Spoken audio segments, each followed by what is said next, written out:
Capítulo 13, parte 2.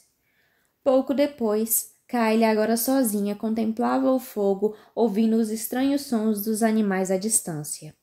Seu olhar acompanhava a trilha de fumaça que parecia serpentear em direção à lua. Aspirando o cheiro de madeira queimada e dos marshmallows que alguns campistas tinham posto para assar, Kylie tentava se livrar do peso que oprimia seu peito. E ali, diante do bruxulear das chamas, sentiu a falta de Sarah como nunca antes.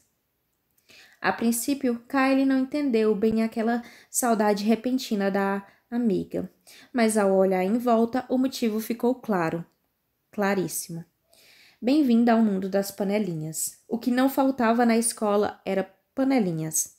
Entre outras, as panelinhas das líderes de torcida, a da banda da escola, a dos CDFs, completamente diferente da dos geeks, a do clube de arte e aquela a que Sarah e Kylie pertenciam, a panelinha do sem panelinha.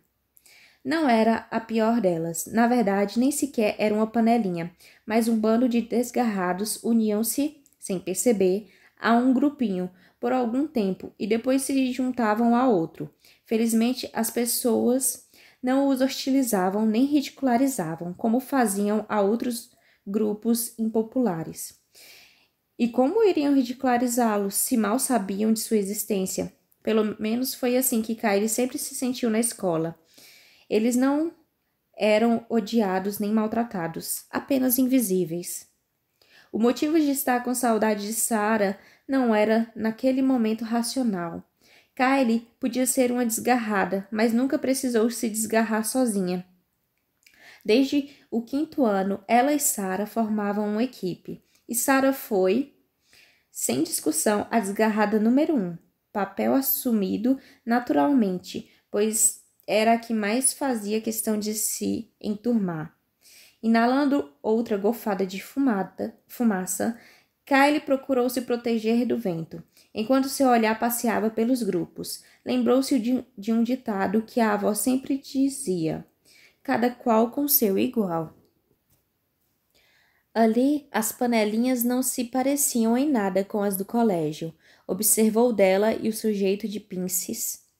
Jonathan, em meio a um grupo formado sem dúvida apenas por vampiros. Perto da fogueira, assando marshmallows, estava o metamorfo Perry, acompanhado por 2 garotos e uma garota. Será que todos eles podiam se transformar em unicórnios? Derek estava a uma certa distância de outro grupo, como se não estivesse certo de querer se misturar. Kylie supôs que deveriam ser fadas, ou fez, como dizia Derek. Não censurava por usar uma palavra diferente. Nenhum garoto que se prezasse gostaria de ser chamado de fada. Não que alguém pudesse achar que ele fosse gay. Algo em sua postura e maneira de caminhar mostrava claramente que Derek gostava de mulheres, como Trey. Apertando as pálpebras, pôs-se a admirar o corpo musculoso de Derek. Os ombros largos, o queixo quadrado, a massa muscular delineando seu jeans, mas logo se deu conta de que estava de novo comparando Derek a Trey. Não queria de forma alguma se envolver naquela tempestade emocional e por isso desviou os olhos. Quis o acaso que seu olhar fosse pousar diretamente em outro corpo sarado no meio de um bando de diferentes campistas. Lucas, sua advertência a respeito do primo de dela, ecoou no cérebro de Kylie. Enquanto ela admirava o físico atlético do garoto, não que ela planejasse levar muito longe essa admiração, o simples fato de admirá-lo a aborrecia. Afinal, devia mostrar um pouco mais de lealdade para com seu gato, certo?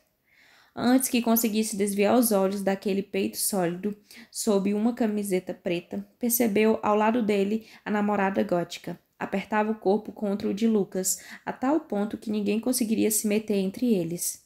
Lucas se virou como se percebesse que Kylie o observava. Ela tentou disfarçar, mas os olhos dele encontraram os seus. Ela se sentiu pega no flagra. E então algo estranho aconteceu. Uma lembrança esquecida veio à tona. Estava voltando da escola para casa e alguns garotos mais velhos começaram a infernizá-la. Um deles apanhou uma pedra e atirou em Kylie. Mas Lucas apareceu do nada e interceptou a pedra, como um jogador profissional de basquete. Devolveu o arremesso e atingiu o valentão bem entre as pernas. O garoto desabou no chão, gemendo, e Lucas acompanhou Kylie pelo resto do trajeto, como para protegê-la. Os encrenqueiros nunca mais a incomodaram. Percebendo que continuava observando Lucas, enquanto se recordava do incidente, ela desviou o olhar. Viu Miranda conversando com um grupo vestindo roupas de estilo pouco convencional, bruxas, sem dúvida. Ainda sentindo sobre si os olhos de Lucas e achando que deveria fazer alguma coisa para não pensar mais nele, nem em Derek, quase uma cópia do seu ex-namorado, caminhou na direção de Miranda. Por sorte, Kylie tinha aprendido com Sarah técnicas suficientes da arte de ser uma desgarrada para passar os próximos 2 meses. Afinal, pensando bem, porque o acampamento seria diferente do colégio? Não estava em seus planos se enturmar e fazer parte de uma panelinha. O travesseiro de Kylie não estava muito bem, e era duro também. Ela tinha sido a primeira a se afastar da fogueira, e quando Holiday se aproximou para perguntar como estava indo, sentiu-se tentada a inundá-la com um dilúvio de perguntas. Será que eu não sou apenas meio tantã, em vez de sobrenatural? E se realmente tiver dons, como conseguirei descobrir o que sou? E o acampamento pode mesmo ser fechado por aqueles caras de terno preto? Posso fazer alguma coisa para que isso realmente aconteça? Tudo bem. Não teria feito as 2 últimas perguntas, mas não por falta de vontade. Mais que qualquer outra coisa, Kylie desejava voltar para casa, para sua própria vida miserável, para seu próprio mundo conturbado. No entanto, ali, diante de Holiday, Kylie se lembrou da audição supersônica de alguns presentes e preferiu ficar de boca fechada. Segundo sua agenda, comunicada ao pé do fogo, ela teria uma sessão de 1 hora de aconselhamento com Holiday no dia seguinte, antes do almoço. Antes disso, logo depois do café da manhã, precisaria se apresentar para a atividade diária, a hora de encontro com os colegas de acampamento. Cada campista teria a companhia de um colega por 1 hora para conhecerem melhor os dons, a cultura e a espécie um do outro. Não seria divertido? Não. Estava curiosa, é claro, mas preferia descobrir quem era, ou melhor ainda, quem não era, antes de investigar o que os outros eram. E se pudesse provar que era apenas humana, talvez a deixassem ir para casa. Rolou pela 100ª vez na cama, sabendo que o motivo da insônia devia ser, em parte, o medo de mais uma noite de terror. Deus não queria ter de explicar aquilo às suas colegas de cabana. O ruído de seu estômago quebrou o silêncio noturno. Será que tinha algo para comer na geladeira? Deslizando da cama, apenas com o short azul marinho, com coraçõezinhos em uma camiseta cor-de-rosa, foi até a porta. A porta rangeu quando ela saiu do quarto. Uma atmosfera sinistra parecia emanar das paredes de madeira. Kylie olhou de relance as portas dos outros 2 quartos. Tinha ouvido dela e Miranda entrando e prestou atenção para descobrir se as 2 ainda estavam planejando se matar. Caso tivesse de acordar para ver uma cena sangrenta, o melhor seria estar preparada. Felizmente, a conversa das 2 parecia amistosa. Tudo o que Miranda queria era falar sobre garotos, inclusive Derek.